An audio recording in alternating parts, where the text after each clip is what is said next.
What is going on, guys? This is Simunation, and as you can see in the background, I sold out and just went ahead and went with the Stewart Haas Racing team. Now, I didn't just do that because I'm lazy or anything like that. I could have just stayed with the starter team that I built from the initial season that I played, but I am just going to say it is really hard, especially in NASCAR Heat 5, to gain any type of traction or anything really to, even upgrade your car so that you're even a real good team. There was only like 2 races in that initial season that I ran through, which was like Martinsville and Bristol, that I was able to actually finish with a good overall finish. And to me, I think the reason why that was is because when on those short racetracks, I do not hold back. I will ram people, just straight up plow through people, and not really even think about it, and not race like a normal racer would anyways. So those almost aren't even legitimate good finishes for my car. And because of the terrible finishes I was having with the, terrible engine, the whole overall setup was just garbage, okay? And, it just seemed like my car was way slower than any, filler position cars, what I call them, the ones without barely any sponsors and the ones that usually get lapped 10 or 15 times. It still was running way worse than those cars. If I was running full 100 length races, I think I'd be down 50 laps by the end of it, depending on, of course, the racetrack I was on. It wasn't very realistic to what it is. And when you're finishing last every single time, or 39th in some very fortunate cases that there was a crash or something like that that I wasn't involved in, then, you don't make any money. You don't make any in-game currency, so how are you supposed to upgrade your car to be any better? So, come to the end of the season, and I am in 40th position standing. I just decided, you know what, I am done with this. Yeah. And I get that definitely shows the upside to starting your career in the dirt track and then the trucks and the Xfinity and moving up that way, because you have more time to build up funds without actually having your own team and more of a cost, and then you can just get your normal salary and go into it.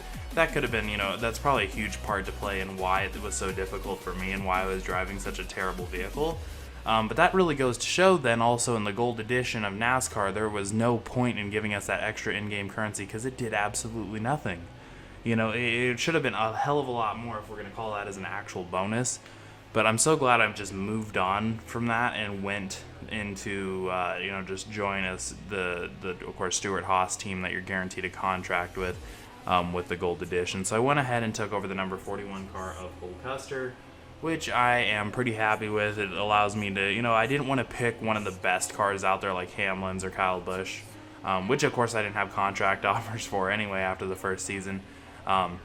But yeah, I just didn't want to pick one of the best cars out there. I wanted to at least kind of leave it a little bit more difficult, so I went ahead and picked Cole Custer's car. And, I'm really happy with how it's running because I've won 4 races this season, and the rest are kind of mixed finishes, which is pretty expectable. I think the 4 wins a little exaggerated, but it is also a video game. Of course, not going to be completely similar to it. But yeah, this all just really sheds light on the lack of a career mode that there really is, because the fact that the only thing I'm really concerned with is if I'm winning too much or not, just to even fit into some remote level of realism that tells, how sad their career mode really is. I think they need to make it more into a story / career mode, like where there's actually a reason to really what you're doing. I think one of the big things they can do that would be such a simple addition would be a retiring driver and of course incoming driver type thing. Drivers of course are always going to retire, drivers are going to switch teams, new guys are going to come up, all that stuff, and it would be nice after 20-30 seasons I'm not still racing with Jimmy Johnson and stuff like that, because it just doesn't even make sense, and they're all driving the same cars as before. Like, if there could be some world changing going on while you're doing this, it would really make you feel more in-depth and more immersion into the actual game than, of course, what we're getting now. We don't really have much of that, so it's really easy to get kind of bored and feel like you're just kind of running in circles, which, of course, is not a pun intended on what, of course, NASCAR is. But, there's something that's missing that could just tie this game together. I think retiring drivers would give you a little bit more sense of an immersion to that. And that, now moving into, what I've mentioned before, which is actual, achieving things for your actions in the game, which would be, of course, like a trophy room and stuff like that, which we've seen in previous installments of a NASCAR game. That would go so far as, really pulling together. Sorry, took to figure out what I was gonna say there. But really, you know, would go far as like pulling together all of your achievements and everything like that, so you can look back and see what you accomplished over your career time. Right now, you can just see how many wins you've had, top 5s, top 10s, you know. And realistically, if I wanted to do that, I could just keep track of that on a notepad. You know, it's really just a glorified calculator that they gave you that just keeps track of that stuff. And it doesn't mean anything in the end anyways. At least the trophy room, you could see it like get bigger, upgrade, and you know, some might argue that doesn't mean anything either. It's just an image of the trophies or whatnot. It's like, you know, some of us, I mean, especially myself, would appreciate something like that, a little addition to the game like that. You know, and, you know, beyond the trophy room, I would like the currency in the game to mean more than just car upgrades. You know, because after a while, after you've won, you know, 3 or 4 championships, the currency is so pointless at that, you know, because you have so much, you know, have so much funds. You have all 6 cars, you have the best staff, you have your cycle setting up of how you upgrade your cars based off the season goes, and your car's always maxed out. So then at that point, you've won? I don't know. You've beat career mode, or you know, I just don't know. It doesn't make sense, and that's really what I don't think they ever covered or thought about. You know, 704 games, they really had a chance, and you know, they still do have a chance going into, if they're handling, of course, the next generation of consoles, they do have the chance to really make a change here. But I feel like they shot themselves in the foot so badly with NASCAR Heat 5.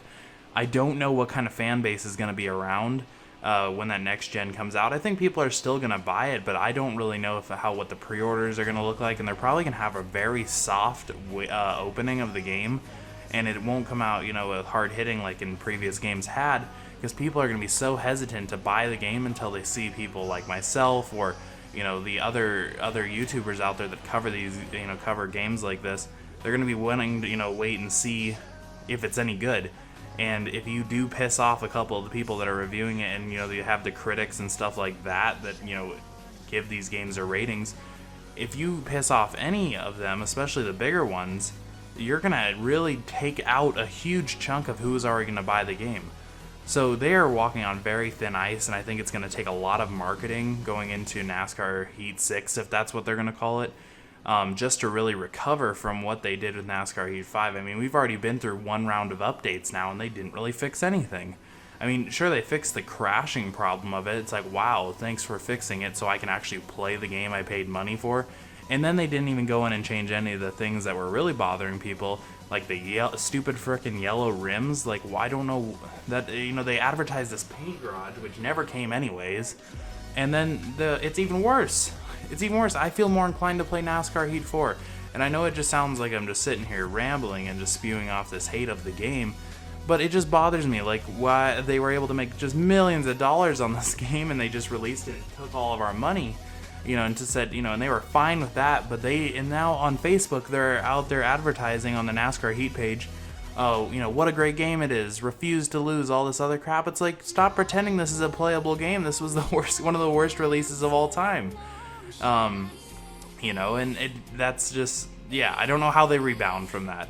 They need to add things like a trophy room, a better career mode, potentially injuries, things that make it seem more real, and they have to fix the multiplayer. They just really need to go in and completely redo this whole game and just stray, you know, and I said this in one of the last videos, it's time to move away from the Heat series, only because they just destroyed it with one bad move right there.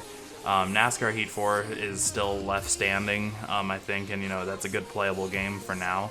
And NASCAR Heat 5 is playable for sure. It was such a waste of money now looking back on it for me to even purchase, but now of course I have so much analyzing to do of this game, and I am excited to see what they do with the updates, but at the same time I'm not going to get my hopes up, because I know that they're really going to probably do very minor updates, and it's just coasted out till the next NASCAR game. Which, yeah, I would expect that too if you guys are watching this. That's what's to be expected. Of course, leave in the comments what you guys think that the updates are going to look like, or what you think 704 Games has to do to stay relevant and really stay alive going forward. But yeah, thank you guys for watching this video. Make sure to check out my other NASCAR content, and of course I have other games like Ghost of Tsushima that I will be playing this week, and I already released a video on as well. But yeah, definitely leave a subscribe if you enjoyed this video, a like. I always appreciate all of that stuff, guys, but thank you, and I will see you later.